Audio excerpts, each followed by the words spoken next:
Alhamdulillahirabbil alamin. Wassalatu wassalamu ala asyrofil anbiya'i wal mursalin wa ala alihi wa sahbihi wa man tabi'ahum bi ihsan ila yaumiddin. Asyhadu an la ilaha illallah wahdahu la syarikalah wa asyhadu anna Muhammadan abduhu wa rasuluhu alladzi la nabiyya ba'dah. Wa alamu wa fahamu ma qala rabbukum fil Qur'anil Karim. A'udzu billahi minasy syaithanir rajim. Wa lan tardau ankal yahudu wa lan nasara hatta tattabi'a millatahum. Qul inna hudallahi wal huda wa la in tabata ahwa'ahum fa'alladzi ja'aka minal ilmi ma laka minallahi waliyyin wa la nasir.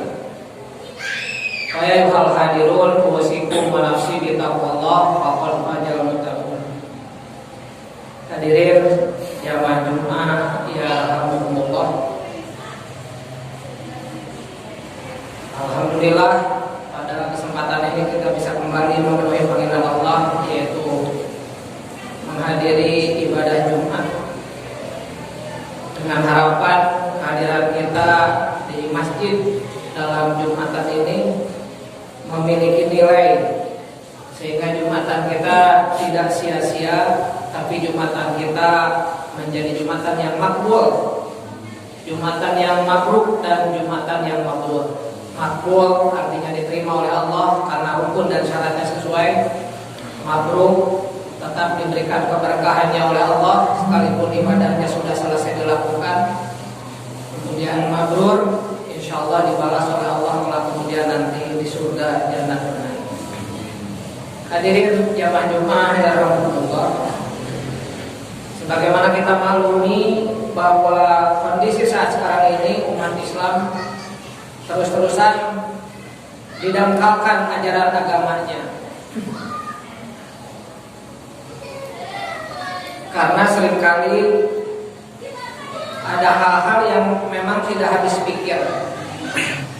Ketika ada hal-hal yang semestinya dilakukan oleh umat Islam tetapi malah menjadi susah, padahal itu dijamin oleh ketentuan perundang-undangan yang berlaku.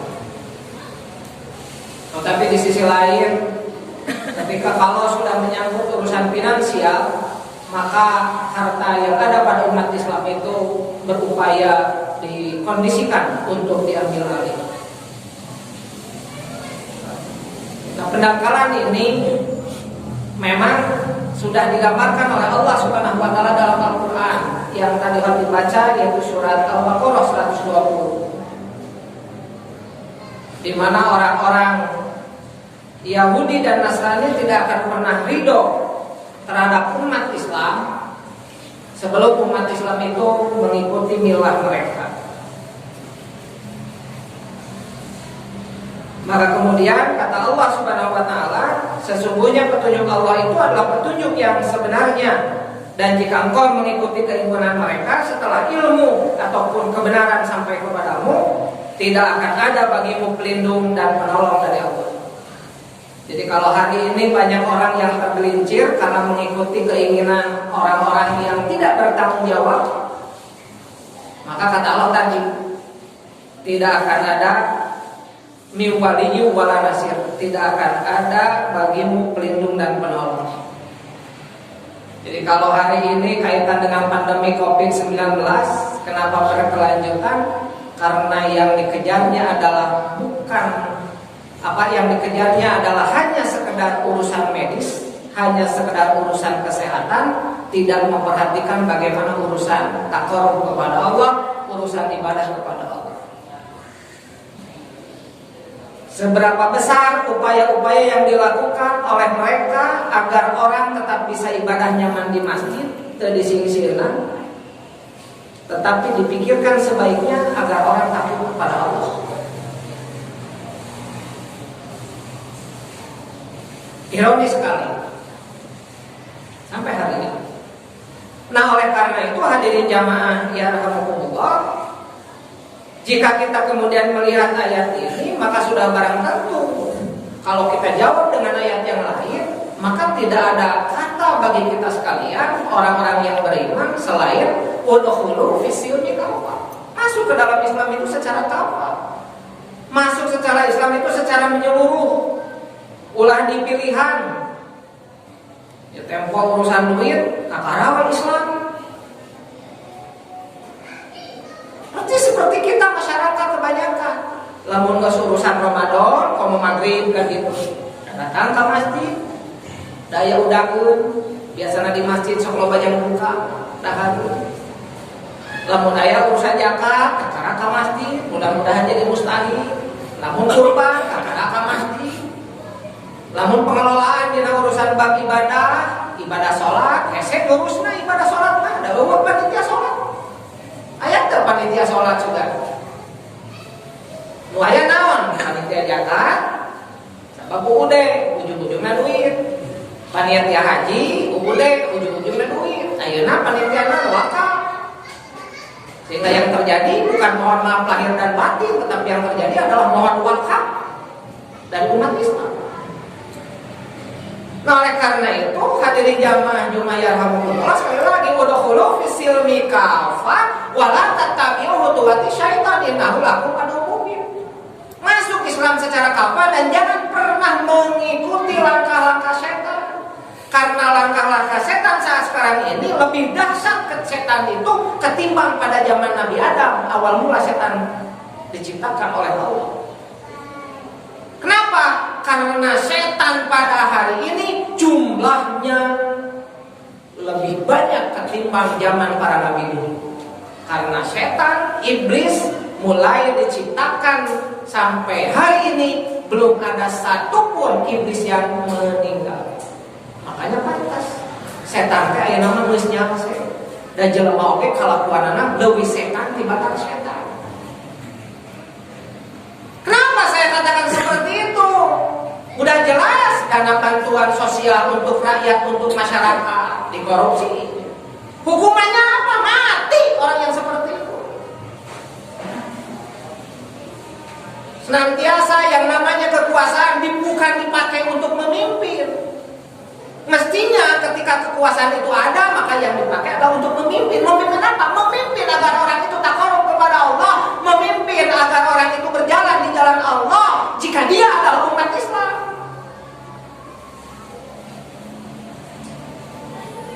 Lain malah iman dijauhkan dari ajaran kita.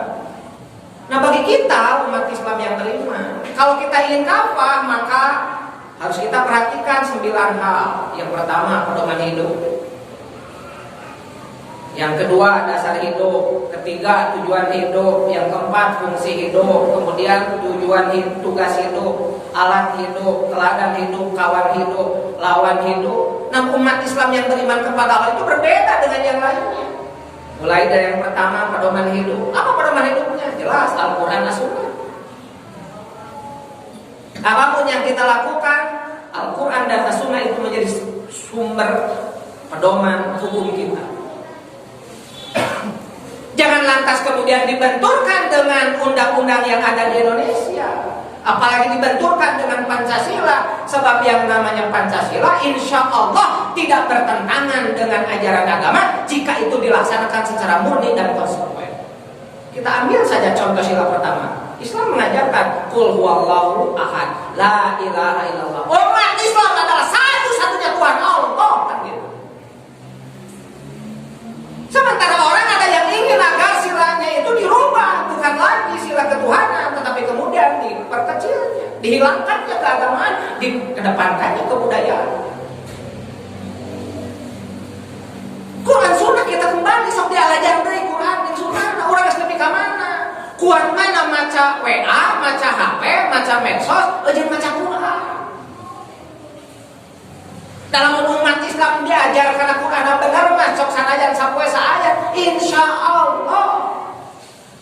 Urang mah hese rek ngumpul ngaliung teh ayeuna. Loba dising-singkeun. Yang kedua, dasar hidup. Apa dasar hidupnya? Islam itu sendiri.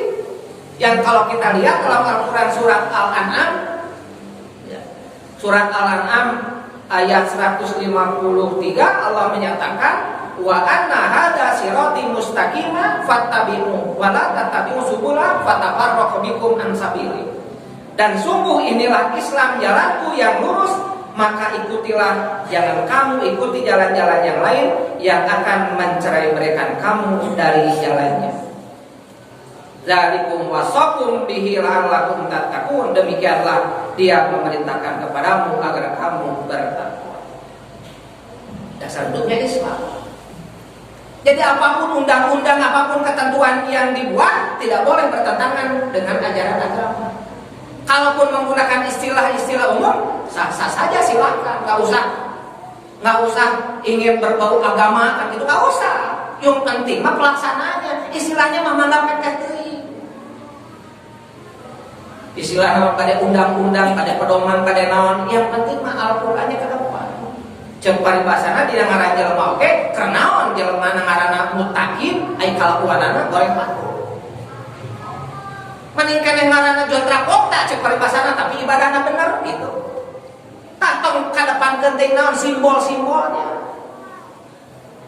Kemudian di antara kita umat Islam jangan berpecah belah seperti saat sekarang ini. Semuanya menonjolkan identitas pribadinya, identitas golongannya.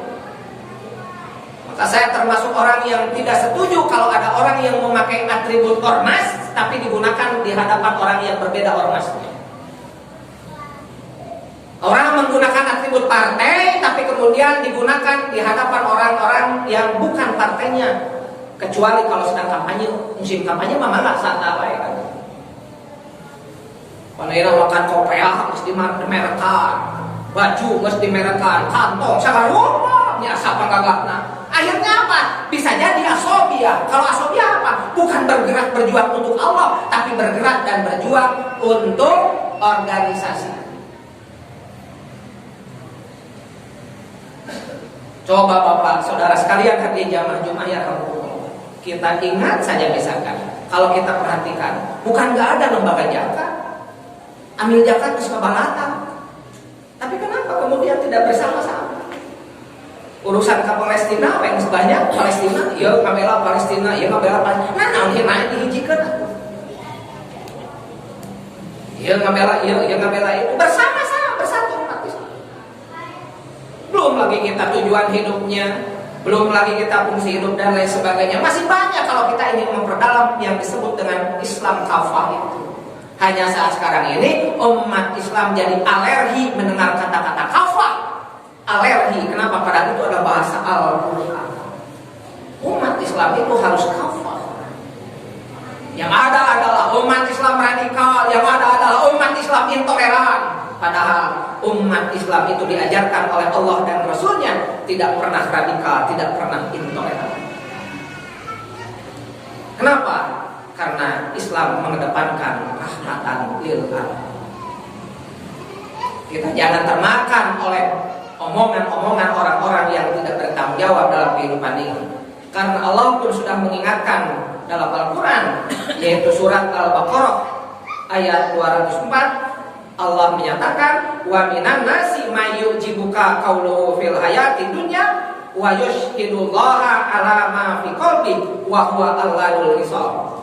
Dan di antara manusia ada yang pembicaraannya tentang kehidupan dunia mengagumkan kamu, dan dia bersaksi kepada Allah mengenai isi hatinya, padahal dia adalah penentang yang paling keras. Hari ini silahkan lihat, banyak orang-orang yang berbicara ini, wah ini, dan lain sebagainya, tapi hancur sehancur-hancurnya. Kenapa? Karena hatinya adalah penentang yang keras kepada Allah Subhanahu wa Ta'ala. Hari ini orang-orang tidak ada lagi yang ke masjid anu dipoto. Hari ini tidak ada lagi orang-orang yang ke masjid kemudian divideokan. Kenapa? Karena kekuasaannya sudah diraih. Tapi ketika kekuasaannya nanti ingin direbut kembali, maka kemudian masjid dihadiri lagi, datang lagi ke masjid dan lain sebagainya. Itu siklus 5 tahunan yang terjadi. Maka bagi kita umat Islam yang beriman kepada Allah, jangan terbuai dengan omongan-omongan orang-orang seperti itu. Janji ini, janji itu, dan lain sebagainya. Yang ada adalah kehancuran demi kehancuran.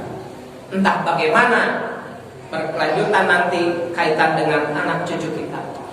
Sebab hari ini anak cucu kita sudah tidak lagi belajar normal. tidak lagi menjadi pintar, tidak lagi memiliki karakter agamis. Kenapa? Karena dijauhkan dengan dalih inilah, dalih itulah. Nauzubillah, summa nauzubillah. Mudah-mudahan Allah Subhanahu wa taala senantiasa memberikan kekuatan kepada kita sekalian sehingga kita tetap ada di jalan Allah Subhanahu wa taala. Barakallahu li